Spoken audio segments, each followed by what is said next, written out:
Je suis Benjamin Barrois, je suis architecte software et développeur back-end chez Widoolo.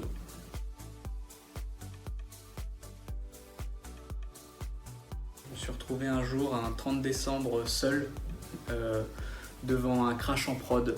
Vraiment, il n'y a plus rien qui passait, il n'y a plus aucun message qui passait, il n'y a plus rien qui marchait. Et donc j'ai dû trouver la raison, appliquer un patch et puis le mettre en prod derrière. Pour ça, j'ai eu besoin de beaucoup d'outils transverses, donc de l'analyse de traces, de l'analyse de métriques, de l'analyse aussi de ce qui se passait de manière asynchrone, un petit peu dans tous les sens. Et après quelques heures, j'ai réussi à trouver, presque miraculeusement on va dire, la raison du problème et à faire un patch pas parfait, mais suffisant en tout cas pour rétablir le service.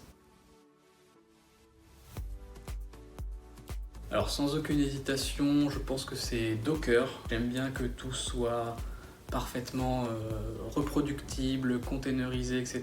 Et ça permet même pendant le développement d'être vraiment dans des environnements qui soient complètement maîtrisés et ça permet de gagner grandement en confort de travail dès qu'il y a des choses à mettre en place sur un environnement.